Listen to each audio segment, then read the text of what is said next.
우리가 지난주 우리가 살펴본 이 말씀의 교훈은 주로 세상의 물질을 적극적으로 사랑하는 자, 즉 특히 부자들을 향한 이 공고의 말씀이라면, 오늘 말씀은 세상의 염려와 불안 속에 사는 자, 특히 이 세상에 재물이 없는 이 가난한 자들을 향한 이 공고의 말씀이다라고 할 수가 있습니다. 그러나 앞문단과 오늘 본문은 그 내용에 있어서 이 하나로 연결이 되어집니다. 즉, 사람의 생명이 이 소유의 넉넉함에 있지 아니하므로 성도는 하나님과 그의 나라의 일보다 의식주와 같은 문제로 인해 더 염려해서는 안 된다라는 것이 오늘 말씀의 요지입니다. 한 사람에게 아들이 둘이 있었는데, 우리 잘 아는 하나는 우산장수이고 다른 하나는 소금장수입니다. 이 어머니는 항상 근심 속에 살아가고 있습니다. 해가 뜨는 날이면 우산장수 아들의 장사가 안 되어서 걱정이 돼서 슬프고, 반대로 비가 오면 이 소금장수 아들의 장사가 안 되어서 슬펐다는 겁니다. 그런데 생각해보면 이 어머니는 항상 기뻐하면서 살 수도 있습니다. 즉, 해가 뜨면 소금장수 아들의 장사가 잘 될 거니 기쁘고, 비가 오면 이제 우산장수 아들의 장사가 잘 될 것이니 기뻐할 수 있습니다. 하지만 세상의 어머니라면 누구라도 비 오는 날 소금장수 아들을 걱정하고, 또 해 뜨는 날이면 우산장수 아들을 걱정하기 마련입니다. 그러고 보면 사람들은 애당초 걱정거리를 안고 살아가게 되어 있는지도 모르겠습니다. 그저 웃을 수 있는 이야기지만, 이 사람들이 살아가는 삶을 보면 이 모두 걱정의 연속인 것 같습니다. 이 하루라도 걱정을 벗어나서 사는 사람은 없는 것 같습니다. 학생들은 성적에 대한 불안감으로 살아가고, 또 청년들은 미래에 대한 불안감으로 살아가고, 장년들은 노후에 대한 불안감으로 살아갑니다. 그러면 이제 나이가 많이 노년이 되면 좀 편할까요? 또 아니죠. 노년은 반대로 자식들에 대한 걱정으로 불안감에 쌓여서 또 살아갑니다. 인생은 어쩌면 정말 걱정과 근심 속에 살아가는 게 우리의 인생이다라고 이렇게 볼 수가 있습니다. 그런데 하지만 이거 엄밀하게 보면은 이렇게 걱정하는 것은 하나님을 믿지 않는 사람들에게서 나타나는 현상입니다. 즉, 하나님을 온전히 신뢰하는 사람은 걱정을 할 것이 아니라 정말 확신 속에 살아가게 되어 있습니다. 그런데 사람이 염려하고 또 근심하고 이 걱정, 우리가 전혀 하지 않고 살아갈 수는 없습니다. 어찌 보면 우리가 하는 염려나 근심, 걱정 이런 것들도 사실 하나님이 자기 형상을 닮은 인간에게 주신, 즉 인간만이 지니고 있는 이 고유의 기능입니다. 동물들이 염려하고 근심하고 걱정하지 않을 겁니다. 즉 하나님의 형상으로 지음받은 우리 인간들만 이런 염려, 근심, 걱정을 하게 되는 겁니다. 주님도 십자가를 지시기 전날 밤에 이 겟세마네 동산에서 큰 근심을 하셨습니다. 그러므로 우리가 어떤 문제에 대해 염려하고 근심하는 것을 아주 금하신 것은 아닙니다. 여기서 오늘 본문에 나온 염려하다라는 이 말은 헬라어 원어로는 습관적으로 반복하여 염려하고 근심하는 것을 의미합니다. 즉 문제는 습관적이고 반복적인 염려입니다. 습관적으로 생활에 대한 염려와 근심을 잘하는 사람은 이 신앙에 문제가 있는 사람입니다. 왜냐하면 이 습관적인 근심, 이 습관적인 염려는 하나님의 능력과 하나님의 사랑에 대한 의심의 다른 얼굴이기 때문입니다. 즉 내가 하나님이 나를 인도하심에 대한 확신이 없기 때문에 우리는 걱정하고 근심하고 염려하는 겁니다. 만약에 하나님에 대한 확신이 있는 사람들은, 즉 하나님이 나를 지키시고 나를 인도하신다는 확신이 있으면 이런 근심이나 걱정을 반복해서 하지 않을 겁니다. 그래서 이것은 달리 말하면 이 하나님의 능력과 사랑을 우리가 지금 의심하고 살아가고 있다라는 하나의 증거가 되는 겁니다. 이 출애굽한 이스라엘 백성들이 바로 그런 자들이었습니다. 그들은 애굽에서 나온 직후부터 그들이 걱정하는 게 있습니다. 무엇을 마실까? 무엇을 먹을까? 이거 염려하고 그들은 근심합니다. 그런데 그 습관적인 염려와 근심은 다시 하나님에 대한 의심으로 자라나게 되고, 그 의심은 불신앙의 열매를 낳게 됩니다. 결국 그들은 40년 동안 광야를 유랑하다가 모두 그곳에 다 죽게 됩니다. 그리고 오직 믿음이 있는 여호수아와 갈렙만이 약속의 땅을 얻게 됩니다. 즉 이러한 염려, 근심, 걱정이 습관화된 사람은 결코 온전한 신앙생활을 하기가 어렵습니다. 왜냐하면 이러한 습관적인 염려와 근심은 이제 의심과 불안을 낳게 됩니다. 그리고 이런 의심과 불안은 이제 세상의 죄와 불의와 타협하여서 자기 문제를 자기 스스로 이제 해결하려는 그런 지경에까지 이르게 되기 때문입니다. 그러므로 이 사실을 우리는 정말 유념하고 우리가 염려와 근심보다 정말 하나님을 의뢰하고 또 그분께 간구하는 그런 습성을 우리가 지니시기를 주님의 이름으로 축원합니다. 그래서 오늘은 하나님을 의지하면서 사는 삶에 대해서 우리가 함께 생각해 보려고 합니다. 하나님을 진정으로 의지하는 삶은 어떤 모습일까요? 첫째는 쓸데없는 염려를 하지 않는 겁니다. 믿음이 없는 사람들이 주로 하는 것들은 걱정하는 겁니다. 그런데 대부분 먹고 사는 문제 때문에 이 걱정을 합니다. 오늘 22절을 보면 또 제자들에게 이르시되 그러므로 내가 너희에게 이르노니 너희 목숨을 위하여 무엇을 먹을까 몸을 위하여 무엇을 입을까 염려하지 말라 이렇게 말씀을 합니다. 이 말씀을 역으로 생각하면 예수님 당시의 사람들 중에는 정말 이 먹을 것과 입을 것을 걱정하는 사람이 많았음을 알 수가 있습니다. 이런 문제는 정말 어떤 시대이든지 사람들이 보편적으로 고민하는 겁니다. 요즘도 사람들은 무엇을 먹을지 그리고 무엇을 입을지를 고민하며 살아갑니다. 먹을 것이 없는 사람들은 먹을 것이 없어서 무엇을 먹을까 고민합니다. 그런데 아이러니컬하게도 부자들도 먹을 것을 고민합니다. 즉 여러 음식 중에 무엇을 먹어야 할지 정하지 못해서 고민을 한다는 것이죠. 이거는 입는 것도 마찬가지입니다. 입는 것이 없는 이들은 입을 것이 없어서 걱정하지만 입을 것이 많은 사람은 어떤 걸 입어야 내 모양새가 날까 이것을 고민합니다.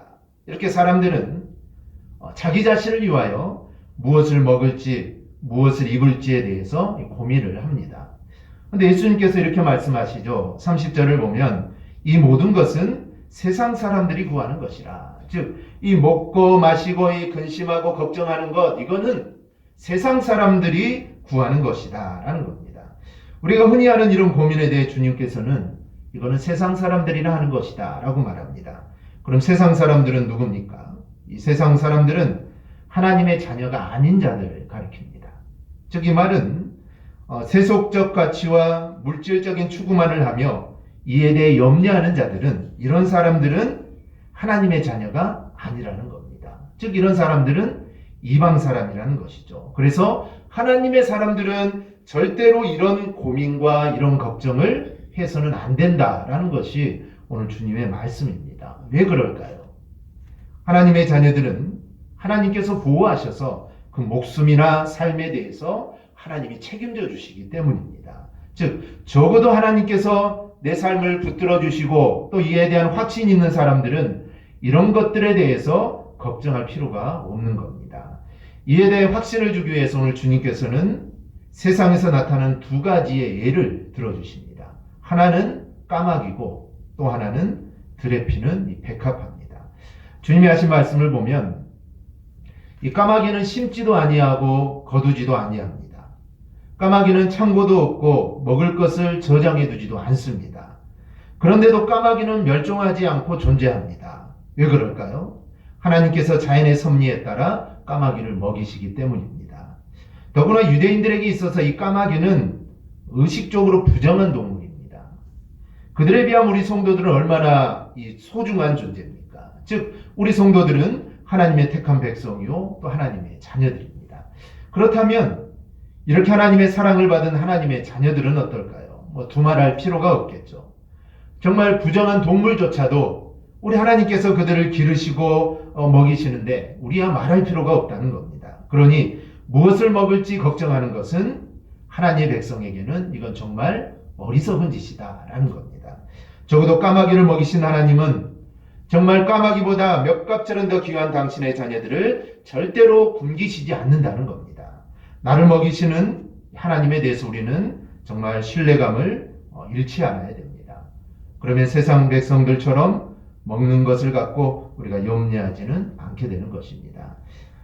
여러분 세상에서 가장 아름다운 옷을 입은 사람이 아름다울까요? 아니면 들에서 막 자라는 꽃이 더 아름다울까요? 들에서 막 자라는 꽃이 더 아름답습니다. 사람이 가꾸는 것보다 이 하나님이 가꾸는 게 훨씬 더 정교하십니다. 그래서 예수님께서는 이 백합화를 이야기하십니다. 정말 인간이 만든 명주실로 아무리 치장한다고 하더라도 솔로몬 왕이 가장 번영했던 왕이니 솔로몬 왕이 입은 것이 가장 아름다울 겁니다. 그런데 이 솔로몬 왕이 입은 옷이더라도 결국 들의 백합화만큼 아름답지 못하다라는 말씀입니다. 그럼 들의 백합화가 왜 이렇게 아름다울까요? 그것은 비록 언제든지 사람의 손에 꺾여서 아궁이에 던져질 것 같은 정말 하찮은 들풀이지만 하나님께서 입히시기 때문에 그렇게 아름다운 겁니다. 즉 하나님의 손길이 닿기 때문에 아름답다라는 겁니다.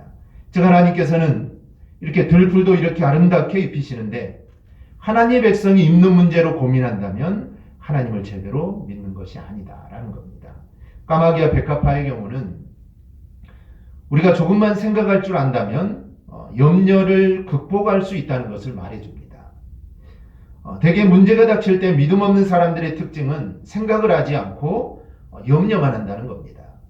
즉 눈앞에 닥치는 문제 그리고 그 문제를 이루어졌을 때 나에게 다가올 결과 거기만 생각을 하게 되고 다른 생각은 전혀 하지 않습니다.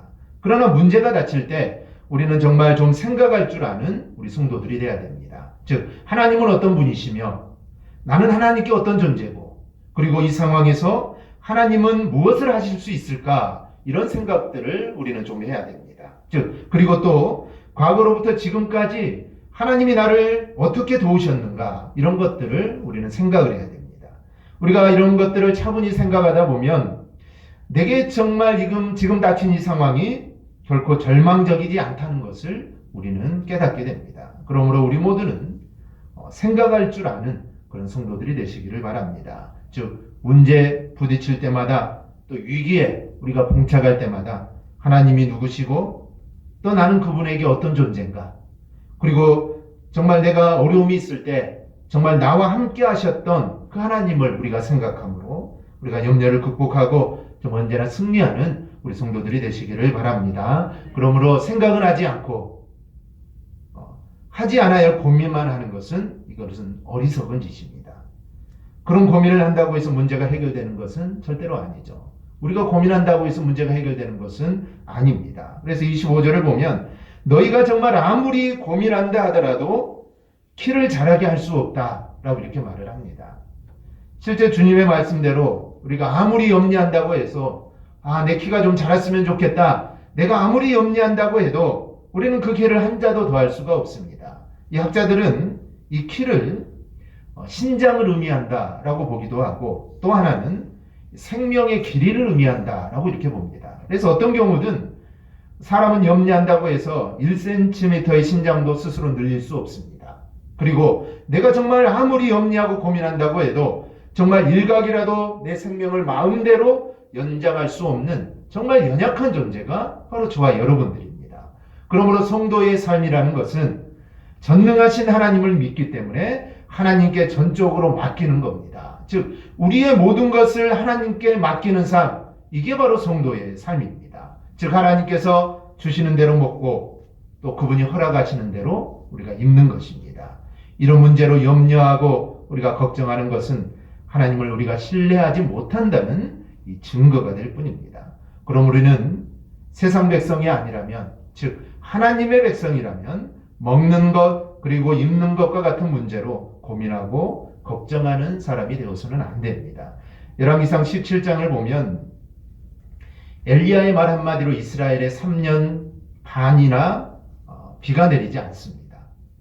이 일로 엘리야는 그릿 시냇가에 숨어야 했습니다. 왜냐하면 엘리야가 비가 오지 않는다라고 예언을 한 그 후부터 비가 오지 않기 때문에 만약에 길을 걸어가다가 사람들의 눈에 보이면 사람들이 다 싫어하겠죠. 네가 예언해가지고 우리가 이런 무슨 고생이냐. 그래서 엘리야는 숨을 수밖에 없습니다. 가뭄으로 인해 사람들이 먹을 것이 없습니다. 그릿 시냇가에 숨은 엘리야도 마찬가지죠. 엘리야에게도 먹을 것이 없습니다. 그럼 엘리야가 굶어 죽었나요? 아닙니다. 하나님께서는 까마귀를 동원하여 엘리야에게 떡과 고기를 공급하여 주셨습니다. 즉 모든 사람이 굶어야 하는 이때 엘리야는 오히려 먹는 것에 대해 고민을 하지 않았습니다. 즉 걱정을 하지 않았습니다. 왜냐하면 하나님께서 엘리야를 책임져 주셨기 때문입니다. 즉 하나님은 당신의 백성에 대해 책임져 주십니다. 즉 무엇을 먹느냐 또 무엇을 입느냐 하는 문제는 우리의 걱정거리에서 빠져 있어야 합니다. 그야말로 이 말은 정말 사소한 일은 그 일로 인해 우리의 걱정이 붙잡혀서는 안 된다라는 것입니다. 하나님의 사람이라면 하나님께서 먹이고 입히시기 때문에 또 하나님께서 그 삶을 책임지시기 때문에 언제 어디서든지 우리는 하나님의 사람답게 살 수 있는 그런 자신감이 우리 가운데 있어야 합니다. 하나님 우리에게 있어야 할 것들을 이미 다 알고 계십니다. 그래서 실제로 그리고 그것들을 또 공급해 주십니다. 우린 그런 하나님으로 인하여 우리는 살아가는 겁니다. 하나님 붙드시는 삶에 대해서 우리는 터럭만큼도 의심을 하지 않아야 됩니다. 하나님을 신뢰하는 삶이란 이렇게 정말 사소한 것, 정말 쓸데없는 것에 걱정을 하지 않는 삶인 겁니다. 그러므로 우리는 이런 염려와 걱정을 우리는 다 끊어버려야 합니다. 이제부터는 우리가 문제가 생기면 정말 염려하는 이런 습관적인 염려 고질병으로부터 우리가 해방되어서 정말 영적으로 더욱 건강하고 복된 삶을 살아가기를 주님의 이름으로 축원합니다. 둘째는 하나님을 의지하는 자들은 오직 하나님의 나라를 구해야 합니다. 인간은 생명이 붙어 있는 한 먹고 입는 것 때문에 걱정하며 살아갑니다. 그건 어쩔 수 없습니다. 그런데 주님은 너희가 그런 걱정을 하지 말라라고 말씀을 합니다. 문제는 우리가 가만히 있으면 나도 모르는 사이에 그런 것들이 우리의 마음이 그런 것들로 가게 되어 있다라는 것입니다.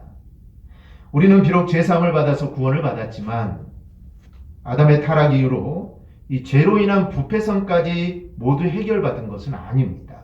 그래서 아담 이후에 모든 인류가 가지고 있는 이 부패성 때문에 우리가 그것을 특별히 단속하지 않으면 우리는 제멋대로 살아가는 존재들입니다. 즉 먹을 것과 입을 것에 대한 걱정이 바로 그런 것입니다. 우리 부패성 우리로 하여금 육신적인 것에 우리가 몰두하게 합니다. 그래서 하나님과 되도록 멀어지는 행동들을 하게 됩니다. 그러니 우리는 쓸데없는 걱정을 하지 않으려면 우리의 마음을 잘 다스려야 됩니다. 우리의 마음을 다스리지 않으면 우리는 쓸데없는 것에 우리의 마음이 가게 돼 있습니다. 마음이 가는 곳에 우리의 행동도 가게 되죠. 그렇기 때문에 우리의 마음을 잘 다스려야 됩니다. 그렇다면 어떻게 우리의 마음을 다스릴 수 있습니까? 주님께서 이렇게 말씀합니다. 31절입니다. 다만 너희는 그의 나라를 구하라. 너희는 그의 나라를 구하라. 즉 우리 마음속에 하나님의 나라로 가득 차 있으면 앞서 이야기했던 그런 걱정거리들이 자리 잡을 틈이 없다라는 것입니다. 즉 우리 안에 하나님의 나라로 가득 차 있으면 근심 걱정들이 들어올 틈이 없습니다. 즉 우리 안에 성령으로 가득 차 있으면 마귀들이 우리 안에 들어올 틈이 없습니다. 그래서 우리 안에 하나님의 나라를 가득 채우는 것, 이게 바로 우리가 근심과 걱정을 하지 않는 바로 길입니다. 그럼 하나님의 나라를 구하는 것이 어떤 것일까요? 하나님의 나라를 달리 표현하면 하나님의 다스리심이라고 할 수가 있습니다. 우리가 주님이 가르쳐 주신 기도를 할 때 뜻이 하늘에서 이루어진 것 같이 땅에서도 이루어지이다 라고 우리는 기도를 합니다. 이 기도가 바로 하나님의 나라가 이루어지게 해달라는 기도와 같은 맥락입니다. 하나님의 나라는 결국 하나님의 다스리심을 의미하는데 이 땅에서 하나님의 다스리심은 하나님의 뜻을 순종하는 사람들을 통하여 이루어집니다. 하나님의 뜻을 순종하지 않는데 어떻게 하나님의 나라가 이루어질 수 있겠습니까? 하나님의 뜻에 순종할 때 거기에 하나님의 뜻이 이루어지는 겁니다. 만약에 마귀의 뜻에 따라 순종한다면 거기는 마귀의 나라가 되는 것입니다. 그렇기 때문에 우리는 하나님 말씀에 순종함으로 하나님의 다스리심을 우리가 받을 수가 있습니다. 이렇게 생각하면 하나님의 나라를 구하는 것은 하나님의 뜻이 무엇인지 먼저 생각하고 그리고 하나님의 뜻이 우리 자신을 통하여 이루어지기를 바라는 것입니다. 하늘에서는 하나님의 뜻이 그대로 이루어졌습니다. 그런 모습이 이 땅에서인 성도인 저와 여러분들을 통하여 그대로 나타나야 한다라는 것입니다. 그렇다면 우리가 하나님의 나라를 구하기 위하여 우리가 제일 먼저 해야 될 일이 뭘까요? 그것은 하나님의 말씀을 깨닫는 겁니다. 하나님 말씀이 이루어지는 게 하나님의 뜻입니다. 이를 위하여 우리가 제일 먼저 할 일은 성경을 펴서 읽는 겁니다. 성경은 하나님께서 당신의 뜻을 문서를 통하여 우리에게 주신 것이기 때문에 하나님의 뜻을 알려면 먼저 성경을 펴야 합니다. 그리고 성경을 읽어야 합니다. 즉 말씀 속에 하나님의 뜻이 있기 때문입니다. 오늘날 우리 세대는 정말 엄청난 복을 받은 세대입니다. 물질이 문명이 발달해서 그래서 복을 받았다는 것이 아닙니다. 하나님 말씀 우리가 어디서나 펼쳐볼 수 있도록 아주 질 좋은 성경을 가질 수 있는 세대가 되었기 때문입니다. 역사적으로 중세 시대를 암흑기라고 합니다. 가장 큰 이유는 일반 시민들이 성경을 볼 수 없었기 때문입니다. 라틴어로 된 성경은 특별히 교육받은 학자나 성직자들만 볼 수 있었습니다. 그리고 라틴어를 모르는 성도들은 성경이 있어도 그것을 읽을 수가 없습니다. 또 이 라틴어는 학자들이나 공부하는 언어지 일반 사람들은 알 수 없는 언어입니다. 그렇기 때문에 중세시대는 성경이 있어도 이 성경이 무슨 뜻인지 읽을 수도 없었고 오직 성직자들만 성경을 펴서 읽고 가르칠 수 있었습니다. 그러니 일반 성도들은 성직자가 하는 말들을 들을 수밖에 없습니다. 즉 강단에서 선포되는 말씀, 이게 유일한 하나님의 말씀입니다. 그리고 만약에 하나님 말씀에 관심을 갖지 못했던 성직자들은 하나님 말씀을 하는 것이 아니라 그냥 하나님 말씀과는 거리가 먼 그냥 자기 이야기를 하게 됩니다. 그런 말들을 하나님의 말씀이라 여기며 살았기에 그 시대는 암흑시대라고 볼 수밖에 없습니다. 하지만 요즘은 우리가 어디를 가더라도 정말 질 좋은 인쇄물로 성경이 만들어져 있습니다. 더구나 요즘은 휴대폰 안에 성경을 놓고 다닐 수 있습니다. 그러니 어디서나 언제나 우리가 성경을 읽을 수 있게 되었습니다. 그러니 우리는 복을 받았다라는 것입니다. 하나님의 나라를 구하는 것은 바로 하나님의 뜻이 담겨져 있는 성경을 읽는 데서부터 시작이 됩니다. 성경을 읽다 보면 하나님이 기뻐하시는 뜻을 발견하게 됩니다. 그 말씀이 내 마음속에 가득 차면 그 말씀을 내가 이루고자 하는 거룩한 의지가 내 마음속에 자라게 됩니다. 즉 하나님 말씀을 읽다가 참 하나님은 사랑이시고 그럼 우리도 사랑해야 된다라는 것을 발견을 하게 됩니다. 그러면 그 사랑이 내 안에 가득 차게 되면 야 나도 이제 이 말씀처럼 내가 사랑하며 살아야겠다라는 의지가 내 마음에 싹트기 시작합니다.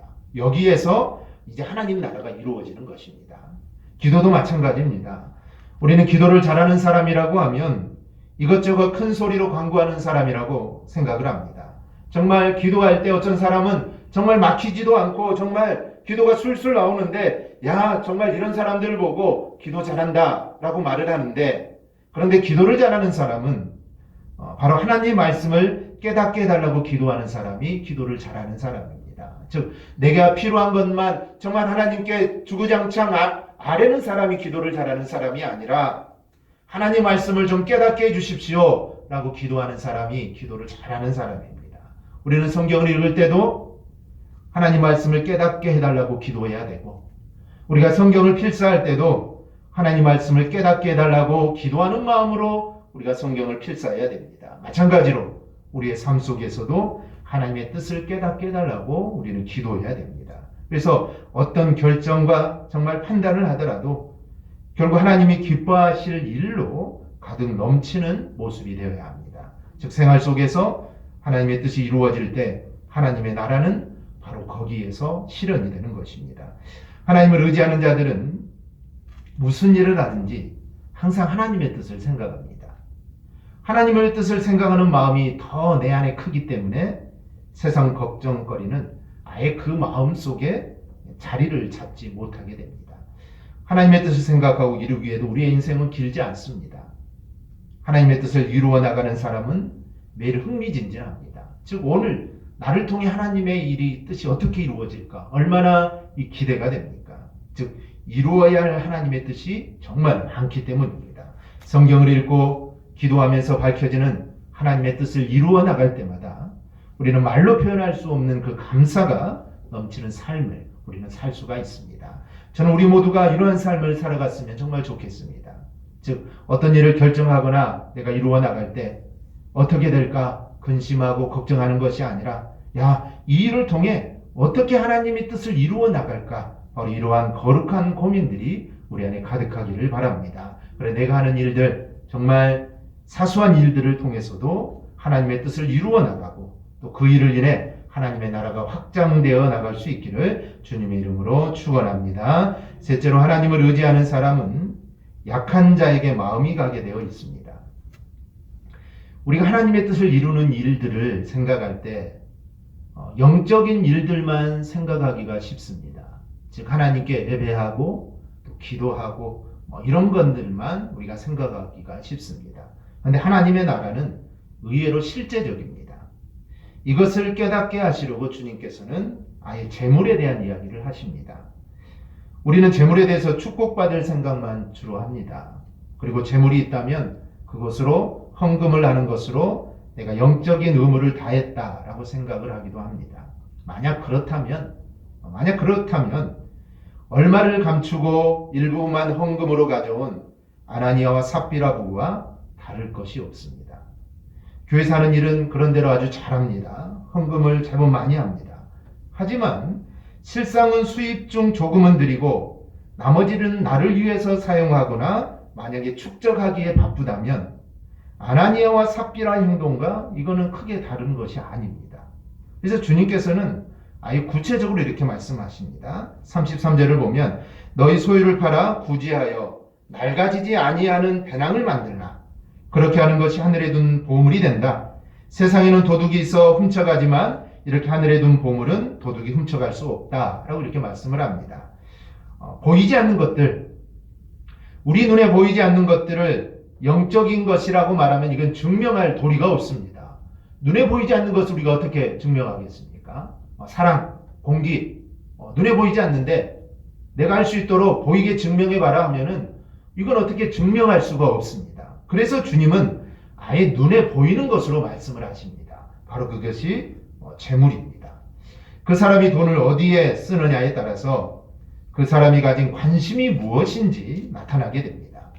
즉 하나님이 관심을 갖고 계신 가난한 자들에게 재물을 나누는 자라야 하나님께 관심이 있는 자다라는 말씀입니다. 그래서 아예 이렇게까지 말씀합니다. 34절에 너희 보물이 있는 곳에는 너희 마음도 있으리라. 너희 보물이 있는 곳에 너희 마음도 있다라는 겁니다. 하나님의 나라를 실현하는 방법 중 하나는 바로 재물을 자신을 위해 축적하는 것이 아니라 필요로 하는 다른 사람에게 흘러가게 하는 것입니다. 즉 가진 소유를 팔아 구제하라는 말씀입니다. 그렇게 함으로써 하나님의 뜻이 바로 이루어지는 것입니다. 일반적으로 사람들은 가난한 자들을 구제하는 것을 소비라고 생각을 합니다. 물론 구제를 우리가 물건을 사거나 또 유흥비를 쓰는 것에 비해서는 훨씬 가치 있는 일들로 우리가 여기지만 자기 주머니에서 돈이 나가기 때문에 소비라는 점에서는 크게 다를 것이 없습니다. 그래서 구제할 때도 자신이 현재 가진 소유의 여유분 내에서 또 생활 규모와 형편을 고려하여서 가능한 경제적으로 구제하는 것이 일반적입니다. 즉 내가 가진 것 안에서 구제를 하죠. 생활비도 있고 얼마가 남으니 나 이 안에서 내가 구제를 해야겠다. 이게 일반적인 생각들입니다. 그런데 오늘 주님께서는 너희의 소유를 팔아서 구제하라 라고 말씀을 합니다. 즉 얼마 있는 것, 즉 여러 가지 다 떼고 남은 것으로 구제하는 것이 아니라 네가 가지고 있는 것을 팔아서 구제하라고 합니다. 그러니 주님의 이 말씀은 우리에게 적잖이 부담스러운 말씀이 아닐 수 없습니다. 그러나 주님께서는 소유를 팔아 구제하는 행위를 무엇으로 묘사하고 있습니까? 낡아지지 않는 주머니를 만드는 행위, 즉 하늘의 재물을 보관하는 행위로 오늘 주님은 말씀을 합니다. 그 하늘에 보관한 보물은 결코 다 소비되는 일이 없고 도적맞을 염려도 없고 좀이 먹어 상하게 되는 일도 없다라고 말씀을 합니다. 결국 주님은 소유를 팔아 가난한 자들을 돕는 바로 이 구제가 궁극적으로 이거는 소비가 아니다는 겁니다. 이거는 소비가 아니라 진정한 저축이라는 점을 오늘 우리에게 말씀해 주십니다. 지혜로운 사람은 모든 수입을 다 지출하지 않고 은행에 저축할 미래를 대비합니다. 만약에 저축하지 않으면 그 재물을 가지고 당장은 즐겁게 살 수 있을 겁니다. 편하게 누리면서 살 수 있습니다. 하지만 내가 지금 당장의 즐거움을 누리는 것보다는 당장은 좀 불편해도 미래를 위해 대비해 두는 편을 바로 택하는 게 은행에 저축을 하는 겁니다. 그러나 우리가 좀 더 눈을 멀리 우리가 향하게 되면 은행에 돈을 보관하는 것보다 가난한 자들을 위해 물질을 사용하는 것이 가장 확실한 저축이요 미래를 위한 가장 확실한 대비라는 것을 우리는 알 수가 있습니다. 즉 구제 물질을 사용하는 일이야말로 다함도 없고 정말 상함도 없는 하늘나라 은행에 영원히 저축하는 이 행위이기 때문입니다. 그러므로 우리 성도 여러분, 하나님이 주신 물질을 가지고 정말 우리가 구제에 힘써야 되는데 오늘 주님은 그 구제함에 너희가 적극적으로 하라는 것입니다. 즉 구제함에 있어서 정말 적극적으로 구제함으로써 하늘나라 은행에 있는 많은 것으로 정말 저축해 두는 정말 지혜롭고 선한 우리 성도들이 되시기를 바랍니다. 말씀을 맺습니다. 헬라어에서 염려라는 말의 기본 의미는 분열, 찢김이라는 의미입니다. 곧 마음이 분열되고 심령이 찢긴 상태가 염려입니다. 이렇게 분열되고 찢긴 마음과 심령에는 절대로 기쁨과 평안이 깃들 수 없습니다. 그러므로 우리는 염려를 버려야 합니다. 주를 믿는 믿음으로 우리는 염려에서 우리는 해방이 돼야 합니다. 주님께서 우리를 돌보신다라고 생각하면 우리는 염려를 극복할 수 있습니다. 즉 주님께서 정말 나의 사소한 것, 즉 먹는 것, 입는 것으로부터 시작해서 정말 그 모든 그 외의 모든 것까지 우리 주님께서 나를 돌보고 계신다. 이 확신이 있으면 우리는 염려를 극복할 수 있습니다. 하지만 주님이 나를 돌보신다는 확신이 없다면 우리는 염려할 수밖에 없습니다. 그러므로 우리는 정말 주님이 나를 돌보신다는 이 믿음과 확신을 가지고 우리는 살아가야 됩니다. 즉 주를 믿고 우리가 의지함으로써 우리가 모든 염려를 정말 다 극복하고 우리가 우리의 마음에 늘 기쁨과 평안을 누릴 수 있기를 주님의 이름으로 축원합니다. 아멘. 기도하겠습니다.